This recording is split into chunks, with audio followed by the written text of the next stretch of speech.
আমাদের ইসলামী একাডেমি থেকে আজকের এই হোমরায় এখানে কেন উপস্থিত হব?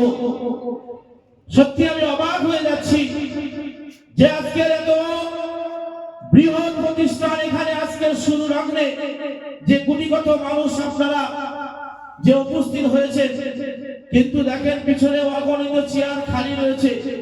কিন্তু এই জায়গায় যদি দুনিয়াবি কোনো কাজ কর্মকাণ্ড যদি হতো, আমার মনে হয় বিনা মাইকিং এ, বিনা ফেস্টনে, বিনা প্রচারে মানুষ এখানে হাজিরা হয়ে যেত। কি হাজির হতো নাকি? একটু কথা বলতে হবে। তাহলে আজকে আমাদের ভাবতে হবে সমাজ ব্যবস্থা কোন দিকে চলে যাচ্ছে।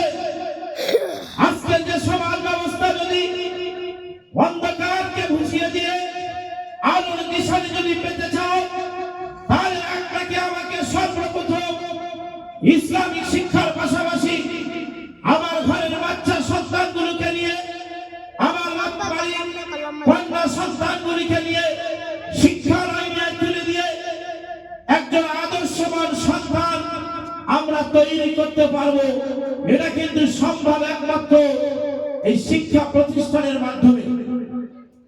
কারণ আমরা দেখেছি ইতিপূর্বে আমাদের সমাজ ব্যবস্থা এমন ছিল, এতটাই অভাব অনটনে ছিল, খুব একটা শিক্ষা প্রতিষ্ঠান আমাদের এলাকায় খুঁজে পাওয়া যেত না। জলসা জুলুস থেকে শুরু করে বিভিন্ন দিক দিয়ে লক্ষ্য করলে দেখা যেত কিছুই লক্ষ্য করা যেত না। কিন্তু আল্লাহ পাক আমাদের অর্থ দিয়েছে, আজকের আমরা ধীরে ধীরে এক একটা গাছ যখন রোপণ করছি, সেই গাছটি বৃহৎ আকারে ধারণ করছে। সাংবাদিক ভাই হাসিবুল ভাই তিনি বলছিলেন যে আমি 25টা বাচ্চা নিয়ে অনাথ শিশুদেরকে আমি গড়ে তুলছি। সেই কথাকে রেখে আমি আমার জীবনের একটা বাস্তব কথা আপনাদেরকে শোনাবো যে আমার যে প্রতিষ্ঠান যখন আমি শুরু করেছিলাম, যে প্রতিষ্ঠানের জায়গা এমন একটা জায়গা 2 কিলোমিটার এদিকে যাবেন ডান দিকে কোনো ঘর পাবেন না, 2 কিলোমিটার সামনে যাবেন কোনো ঘর পাবেন না, 2 কিলোমিটার এদিকে যাবেন কোনো বাড়ি পাবেন না।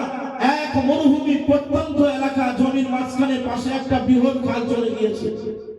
যখন আমি জায়গা পরিদর্শন করলাম, 2 বিঘা জায়গা, মুফতি রফিক আহমদ সাহেব হুজুর তিনি আমার সঙ্গে ছিলেন। জায়গার উপরে যাওয়ার পরে মুফতি সাহেব হুজুর তিনি বলেছিলেন যে ফাঁকা জায়গা, যেখানে কোনো বিদ্যুতের ব্যবস্থা নেই, যেখানে কোনো পানীয় জলের ব্যবস্থা নেই, এখানে শিক্ষা প্রতিষ্ঠান করা কি করে সম্ভব হবে? তুমি নাই করলে কিন্তু কোন অভিভাবক গার্জেন কি তার সন্তানগুলিকে নিয়ে ফাঁকা জায়গায় তোমার কাছে রেখে যাবে? এটা কিন্তু অসম্ভব। আমি সেই সময় জমিনের উপরে দাঁড়িয়ে বলেছিলাম, হুজুর আপনি যদি দোয়া করেন ইনশাআল্লাহ কাবা শরীফ খানায় কাবা ফাঁকা ওই মরুভূমির প্রান্তরে তৈরি হয়েছিল, কিন্তু তার সম্মান, তার ইজ্জত একমাত্র পৃথিবীর মানুষের কাছে পৌঁছে দিয়েছিলেন সেই মহান রব্বুল আলামিন। অতএব নিয়ত এবং সততা আমাদের ভিতরে রাখতে হবে। প্রচার প্রসার কেন মানুষ আসলো আর কোন মানুষ গেল, এদিকে আমাদের লক্ষ্য করলে হবে না। সেই জায়গায় আপনাদের দোয়া ভালোবাসায় আজকের আমার এই 29-28 বছর প্লাস বয়সে বর্তমানে আমি 200 বাচ্চার অভিভাবক হিসাবে আমি 24টা ঘন্টা সময় পার করি। বলেন না সুবহানাল্লাহ। 200 বাচ্চার অভিভাবক আমি। আজকের সেই জায়গায় টিন দিয়ে ঘর করলাম, তারপরে প্রতিষ্ঠানের বয়স 3 বছর হতে আর 1 মাস বাকি রয়েছে। সেই 54 ফুট ঘর পুরো ভরপুর হয়ে গেল বাচ্চা। তারপরে পাশে 52 ফুট লম্বা দিয়ে আমি একটা ছাদের ব্যবস্থা করলাম। সেই ছাদ 52 ফুটের ভিতরে, সেখানেও বাচ্চা ভরপুর হয়ে গেল।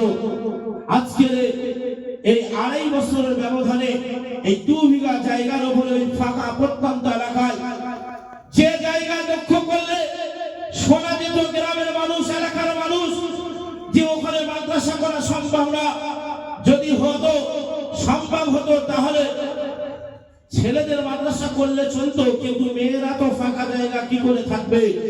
তাই আমি আপনাদের কাছে বলবো, মনকে দৃঢ় রাখুন, মনকে শক্ত রাখুন, পাড়া প্রতিবেশী পিছনে ভাবে নাই কে কোন কথা কি বলছে সেই দিকে আপনারা কান দেবেন না। আর ইতিহাস সাক্ষ্য দেয় যে চিকিৎসা ব্যবস্থা আর শিক্ষা ব্যবস্থা এই দুটো জিনিস পৃথিবীর যে প্রান্তে হোক না কেন মানুষের প্রয়োজন লাগলে সেখানে ছুটে যাবে।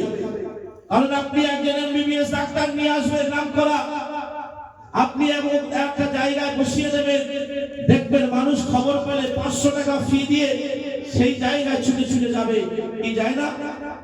অতএব শিক্ষা প্রতিষ্ঠান আর স্বাস্থ্য প্রতিষ্ঠান এই দুটো জায়গা কোনোদিন পিছনোর জায়গা নেই। তাই আপনারা মন শক্ত করুন, মনকে দৃঢ়তা করুন, মনকে সাহস দিন যে ঘর করেছি রাসূলুল্লাহর ঘর, এ আমার আপনার ঘর নয়। দুনিয়ায় দেখলে এই ঘরের নামে আবার অনেকে প্রতারক বেরিয়েছে, যারা মাদ্রাসাকে সামনে নিয়ে শত শত টাকা, হাজার হাজার, লক্ষ লক্ষ টাকা আত্মসাৎ করে নিজের জমি, নিজের বিল্ডিং, নিজের গাড়ি বাড়ি থেকে শুরু করে এক ধরনের মোল্লা মৌলবী তারা রয়েছে, তারা এই সমস্ত করতে তারা দ্বিধাবোধ করে না। কিন্তু এই সমস্ত মাওলানা আপনাদের কি এলাকায় আছে নাকি? জি, নদীর ওপর এলাকা ওই সাইডে এই মাদ্রাসাকে সামনে নিয়ে এক ব্যবসার সম্মুখীন তারা দাঁড় করিয়ে দিয়েছে। কিন্তু আমি যেদিন প্রথমে এসেছিলাম আমার ভাইজান বলছিলেন আপনাদের ইমাম সাহেব হুজুর যে আমি এই মাদ্রাসা করছি কারোর দ্বারে আমি একটা টাকা হাত পাতিনি, আমি আমার নিজস্ব অর্থ দিয়ে এই প্রতিষ্ঠান দাঁড় করাচ্ছি আর আগামী দিনেও মানুষের দ্বারে যাব না। এই চিন্তা ভাবনা যে নিয়েছেন তিনি, আমি আমার মনের অন্তরস্থল থেকে আমি ধন্যবাদ জানাই। কারণ ইসলামটাকে এমন ভাবে মানুষ নিয়েছে যে ব্যাগ হাতে করে নিয়ে ভিক্ষাবৃত্তির ইসলাম। ইসলাম ভিক্ষাবৃত্তির জন্য নয়, ইসলাম ব্যবস্থা হলো কমপ্লিট জীবন ব্যবস্থা। যে ইসলামের ভিতরে যারা থাকবে তাদের জীবন ব্যবস্থা, তাদের লাইফ স্টাইল সুন্দর হবে।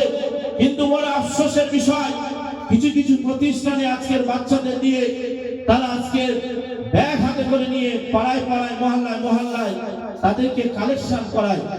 কেন? ওই সমস্ত অভিভাবক তো আপনাদের শিক্ষার জন্য বানিয়েছে, কিন্তু আজকের আপনি তাদের হাতে ব্যাগ তুলে দিচ্ছেন। তাদের দেওয়ার প্রয়োজন ছিল পেন আর খাতা।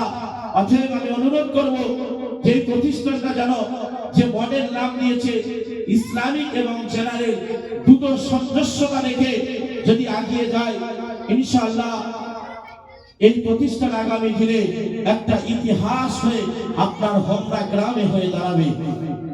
কারণ বর্তমান সময়ে চলতে গেলে ইসলামিকের পাশাপাশি জেনারেল শিক্ষা না হলে চলা সম্ভব নয়।